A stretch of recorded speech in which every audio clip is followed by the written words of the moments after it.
Hi, and welcome back to my channel. If you are new here, I'm Mrs. Bird. You can call me Annalisa. And I have been doing a series over the summer of finding classroom resources on this shelf in my music room. And when I went to randomly pull a book, I actually pulled a kid's book off the shelf. And I thought, well, they're resources, right? So I went ahead and compiled all of the books that I purchased this summer for my classroom. My classroom library is huge. I have over probably close to 300 children's books. I am a children's book nerd, and I love to incorporate them into my classes whenever I'm able to. So even the older kids like these kinds of books, trust me. I use books to help my ensembles flow, like to put together a performance. I use them as time fillers. I use them to play along instruments with. I use them for vocal warm-ups. So you can use books for a variety of things. So I wanted to start with the book that I pulled off the shelf to keep with that trend, because I did just pull this one off the shelf. It's called The Listening Walk by Paul Showers, and it's illustrated by Aliki. And in this book, you go for a walk with a little girl, and the little girl's dog is named Major. So I guess if you wanted to, you could talk about Major and Minor, depending on the age level that you're talking to or reading this with. And as the little girl's going for a walk, she decides she doesn't want to talk. She decides that she wants to just kind of listen to the sounds around her. So as she's walking, she hears different sounds that the city makes. She hears a baby crying. Of course, the baby goes wah, wah, wah. She hears a jet. She hears a boy bouncing a basketball, all sorts of things. But the sounds are fantastic. So, for example, the bus stops at the corner, and a lady gets on. The bus starts up again, or however a bus sounds. I'm not a professional bus. A lady hurries by us. She's wearing high heels. The lady's heels go pick, bock, pick, bock, pick, bock. The bus is coming. The lady starts to run. Pick, pick, pick, pick, pick, pick, pick, pick, pick.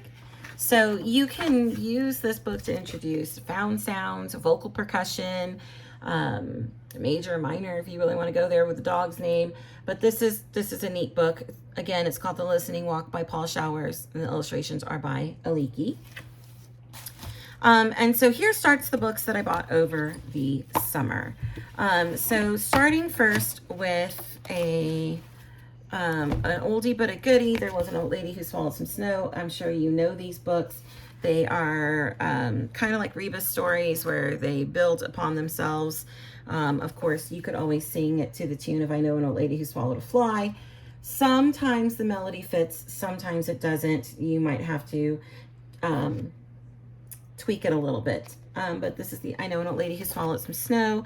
This one is by Lucille Colandro. I think she's the one who does a majority of these type books. But you won't believe why this old lady swallowed some snow, a pipe, some coal, a hat, a stick, a scarf. And then, of course, you discover at the end what she creates with her snow. I won't give it away, I promise. But this is a great choice if you have children who do not celebrate Christmas. So it's just winter themed. So it's not specific to any one, religious celebration. But if you wanted to attach a snow song to it, you could. Frosty Weather is a good one. Frosty the Snowman, which is not my favorite song.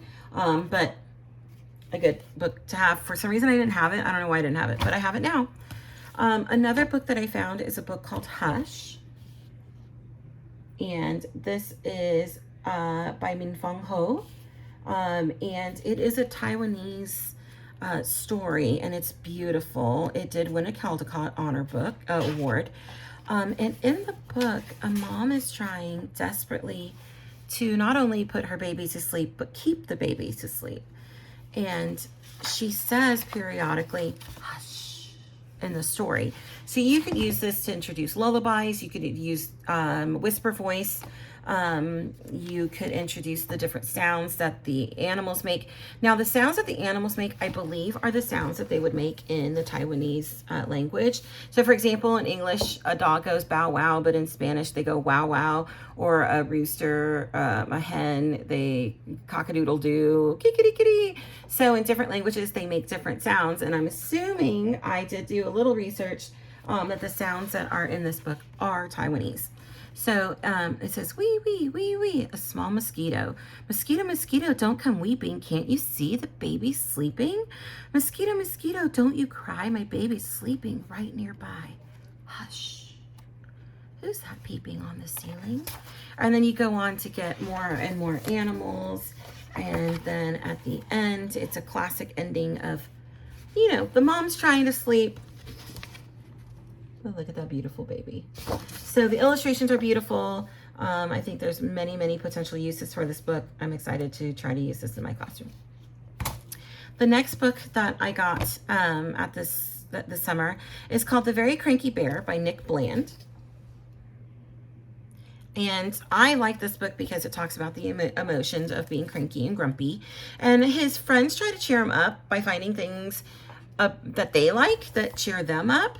And you know, they're trying really hard to find something that will clear this little bear's feelings up. And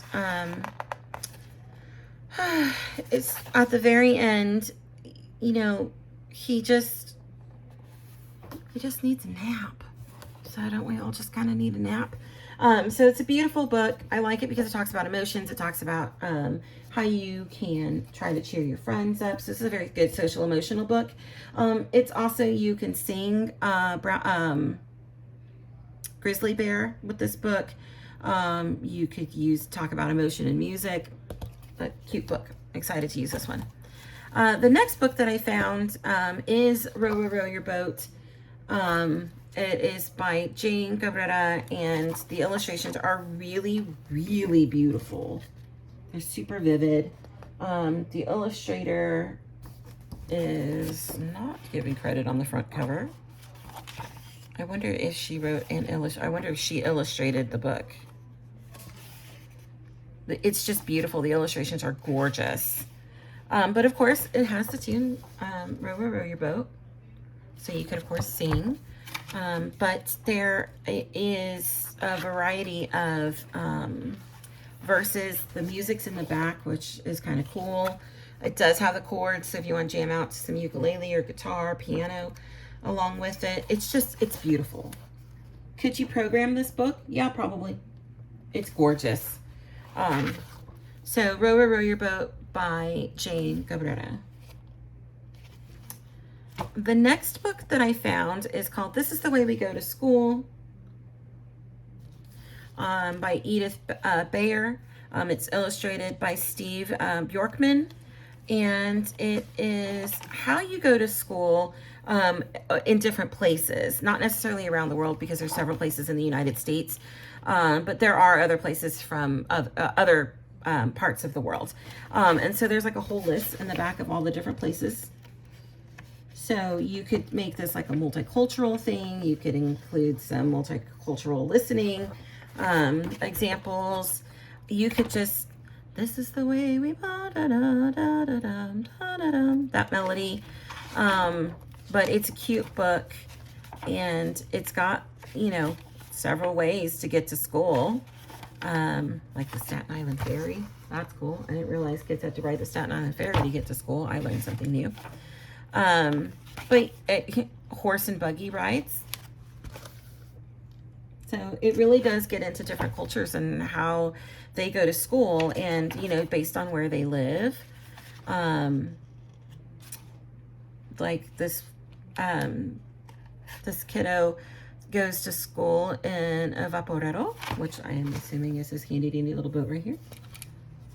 So it's just cute. It's just gorgeous. You could do this the first week or two of school.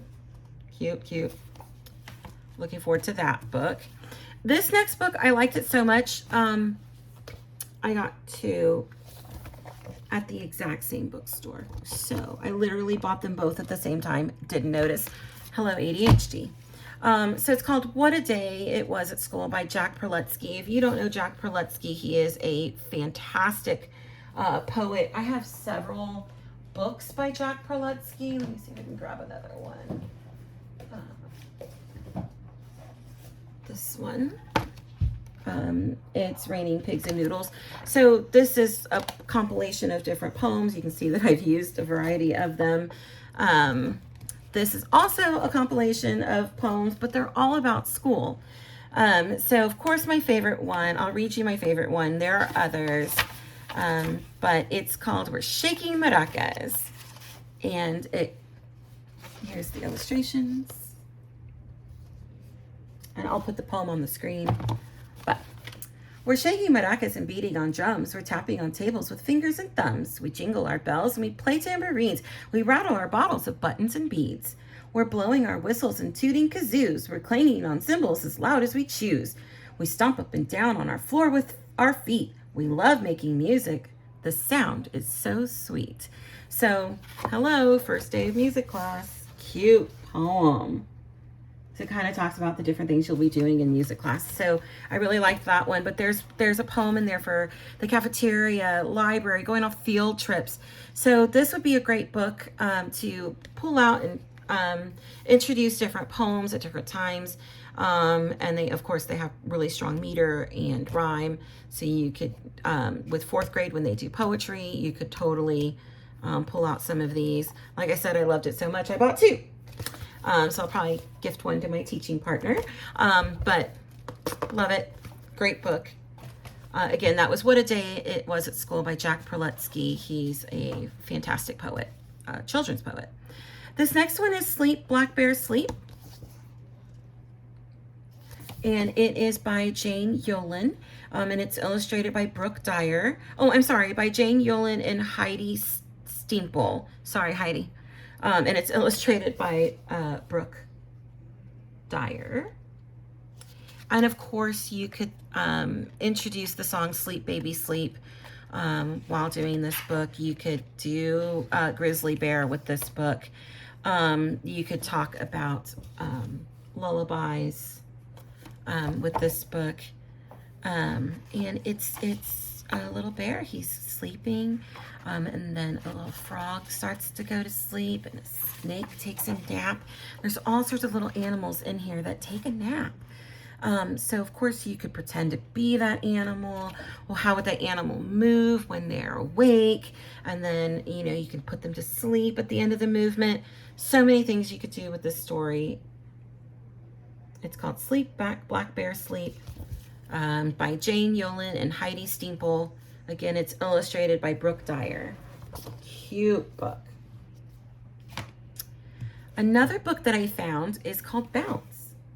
And this is the same author of the Click Clack Moo series by Doreen, Cromin, and Scott Menchin, maybe? Menchin? I don't know. But anyway, it's the same author of Click Clack Moo, Cows That Type. If you're not familiar with that book, it's cute. And you can leave it in the comments. If you don't know that book, I'll happily do a video on it and how I use it in my classroom. But this one is called Bounce. So, of course, bounce high, bounce low, vaulty shy low. Oh, there, of course, there's Doobie Doobie Moo by this author, and then Wiggle, which is another book. I don't have Wiggle yet, but it is on my Amazon wish list. But anyway, there's different ways to bounce in the book. So, of course, not only can a ball bounce, but rabbits bounce, right? There's a frog, ballerina, bees bouncing from flower to flower. It's just an adorable book about different things that bounce. You can bounce, right? Bouncing on the couch can get you in big trouble. So you could talk about appropriate movement. It was such a cute book. And we use that song Bounce High in kinder and first grade. So I think it would be a great story to read. The kids can perform movement. There's several movements in here that the kids can do. So super cute. This was a great find. Again, it's called Bounce by Doreen Cronin and Scott Menchin, maybe? Menchin. Sorry, Scott. The next book that I found is called Charlie Parker Played Bebop. I do not have this book. Why? I don't know. I have a lot of the these types of stories. We don't do a jazz unit, although I would really like to. I think it would be cool. I only see my kids once a week for 50 minutes, and the time just goes by fast. I think by the end of the year, I've seen them 34 times, maybe in an entire school year. So sometimes we just don't get to do all the things that we want to do, but you could always program some of this stuff. So if you have a grade level performance coming up or something like that, you could always set these books to music and put it in a program, which I've done several times with one of my performing ensembles. So this is Charlie Parker Played Bebop by Raschka, and it gives a little bit of how like I think it's like he plays saxophone, sorry, which words are hard, and it talks about bebop a little bit, and there are a bunch of found sounds, different sounds in there, possibly a little scatting in there, and it's just cute. It's got gorgeous illustrations, and then it gives you kind of a summary at the end and how jazz led to hip hop. So that's kind of cool. You could have that conversation. Cute book. Charlie Parker Played Bebop by Raschka. The next book that I found, apparently while I was in a bookstore called 9 Lives Books, all of these are from the same place, was called Baer's Loose Tooth. There's a poem, a wiggly jiggly loose tooth. I've got a loose tooth, a wiggly jiggly loose tooth, that you could use. It's really good for 2nd grade, but it's about trying to pull Baer's tooth, and all these little friends try to give it a try, and they're all trying to pull his tooth, and finally his little tooth comes out, and he shows it all to all his friends. Then he puts his tooth next to his bed, and while he slept, the tooth fairy comes, and he woke up in the morning, and he felt a little wibble wobble in his mouth while he was trying to eat breakfast, and so Bear's got another loose tooth. It's just a cute story. It would go again with I've got a loose tooth, a wiggly jiggly loose tooth. So there's cute. This is called All I Am by Eileen Roe. This is a beautiful book. The illustrations are gorgeous, and it gives all of these things that you can be. I am a neighbor, I'm a friend, I'm an animal lover, all of these things. Of course, I am a singer. And I like that it's a birthday party, because it's like, we all have birthdays, right? I'm a dancer. Just so many things. And I thought this would be a great way to introduce being a musician. So you could say that I am a musician, and you could talk about all the qualities and characteristics of a musician, and those things that you'll be working on throughout music class that will make you a better musician. So this is a beautiful book. Again, it's called All I Am by Eileen Roe. And then last, I don't know why I didn't have this book. I have hundreds of books, and I didn't have this one. It's Meet the Orchestra. Many of you probably already have it. It's by Anne Hayes, and it's illustrated by Carmen Thompson, and it goes through the orchestra. And I'll flip to a random one. I flipped to a random one. I promise it's random. I did flip to flute. That's my principal instrument. But I promise it's random.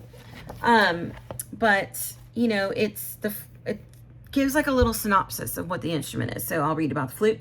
The flute belongs to the woodwind family, along with the piccolo, oboe, bassoon, and clarinet. You blow into these instruments to play them. At one time, all of them were made of wood, which is true. Today, the flute is often made of silver, even gold. To play the flute, you hold it sideways, tighten your lips, blow across the air hole. With practice, you can trill like a bird or play slow, quivering notes as cool as a mountain stream. So it's super cute. Yes, the rabbit's holding the flute the correct way. They're just mirrored, right? Then there's a piccolo. The irony that it's this giant seal playing the piccolo. It's probably what I look like when I play piccolo.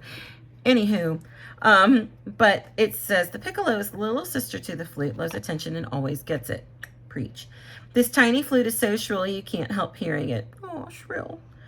Its high notes almost pierce your eardrums. Ouch. It shouldn't be piercing your eardrums. Yet everyone loves the piccolo because it has such a great sense of fun. Facts. So, cute book. Adorable. It talks about the conductor. Look at that lion. Wow. So anyway, it's adorable. I don't know why I didn't have this book. Like, what was I doing? But it's called Meet the Orchestra by Anne Hayes. I did not get this one at that bookstore. I actually got this one on a resale, like a Facebook marketplace situation. But I'm assuming you probably get it. Oh, the original person got it at Music in Motion.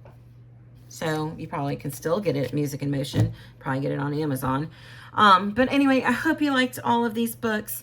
I will put a list of them in the description. I will put the authors and stuff. I do not have an Amazon affiliate link yet. But the more of you that subscribe, the more of these affiliate links that I can get. And then I can link Amazon for you. But I love them. I hope you love them. If you're not using books in your classroom and you're afraid to start using books in your classroom, give me a message. Send me a message. I will love to brainstorm with you about how to use those kinds of resources in your classroom, how to add instruments to pretty much any book you pick up off the shelf, how to use them for social emotional learning, how to use them for your calm down corner. Not every book has to be specifically written for music or like have a melody that goes along with it. You can always write the melody. If you've got a really cool friend that writes melodies, they can write the melody for you. But there's so many ways to incorporate literature into your classroom, and it's fun and it's engaging and the kids love it. They love seeing a book that maybe they've read in their classroom, join them in the music room in a different way. So if you liked this video, if you would please subscribe. If you liked the video, if you would please like the video, actually click the like button, that would be great. And you can follow me on all my social medias, Mrs. Bird's Music Room, on TikTok, Instagram, Facebook, all the things. Again, my name is Mrs. Bird. You can always just call me Annalisa, and I hope you liked this video, and I will see you next time.